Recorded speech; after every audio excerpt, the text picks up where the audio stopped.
இதுவரைக்கும் சந்திராஸ் கிச்சனை சப்ஸ்கிரைப் செய்யாதவர்கள் ரெட் கலர் சப்ஸ்கிரைப் பட்டனை ப்ரெஸ் பண்ணி சப்ஸ்கிரைப் பண்ணிக்கோங்க. கூடவே பக்கத்தில் இருக்கிற பெல் பட்டனை ப்ரெஸ் பண்ணுங்க. எங்களுடைய அப்டேட்ஸ் உடனுக்குடன் உங்களை வந்து சேரும். Hi friends, welcome to Chandra's kitchen. இன்றைக்கி நம்ம ஒரு சுவையான பூசணிக்காய் கூட்டு எப்படி செய்கிறதுன்னு பார்க்கலாம் வாங்க. இந்த பூசணிக்காய் கூட்டுக்காக நான் வந்து ஒரு 150 கிராம் அளவுக்கு பூசணிக்காவை இதோட சேர்த்துக்கிறேன்.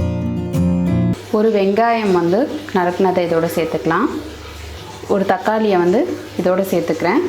ஒரு பச்சை மிளகாய் சேர்த்துக்கலாம். நான் இந்த கூட்டுக்காக 1 ஸ்பூன் அளவுக்கு சிறுபருப்பை வந்து ஊற வச்சுருக்கேன், அதை சேர்த்துக்கிறேன். ஒரு 1.5 டம்ளர் அளவுக்கு தண்ணி சேர்த்துக்கிறேன். 1/4 ஸ்பூன் மஞ்சள் தூள், ஒரு 3 பூண்டு சேர்த்துக்கலாம். இப்போ ஒரு வாட்டி கலந்துருங்க.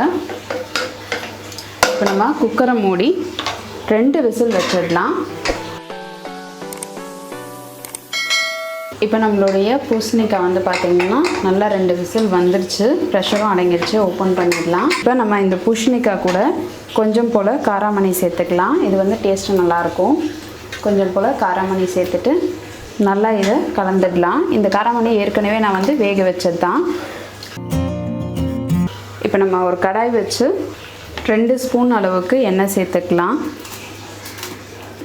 எண்ணெய் கொஞ்சம் நல்லா சூடாகட்டும். கடுகு உளுந்து சேர்த்துக்கலாம். கடுகு உளுந்து பொரிய ஆரம்பிச்சிருச்சு. நம்ம கொஞ்சம் கருவேப்பிலை சேர்த்துக்கலாம். கொஞ்சம் போல் பூண்டு சேர்த்துக்கலாம். பச்சை மிளகாய் சேர்த்துட்டு இதை நல்லா வதக்கிடுங்க. 1 ஸ்பூன் போல் தேங்காய் துருவல் சேர்த்துக்கிறேன். கொஞ்சம் பெருங்காயத்தூள் சேர்த்துக்கலாம். இப்போ நம்ம வேக வச்சு எடுத்து வச்சுருக்கிற பூசணிக்காவை சேர்த்துக்கலாம். சேர்த்துட்டு நல்லா இதை கலந்துருங்க. இது நல்லா கொஞ்சம் கொதிக்கட்டும்.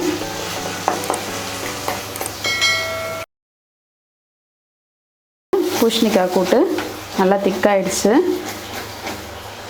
இப்போ கடைசியாக நம்ம கொஞ்சம் போல் கொத்தமல்லி தழை சேர்த்துக்கலாம். நீங்களும் இந்த சுவையான பூசணிக்காய் கூட்டை உங்கள் வீட்டில் ட்ரை பண்ணி பாருங்கள். ட்ரை பண்ணி பார்த்துட்டு உங்களுடைய ஃபீட்பேக்கையும் கமெண்ட்டையும் எங்களுக்கு சொல்லுங்கள்.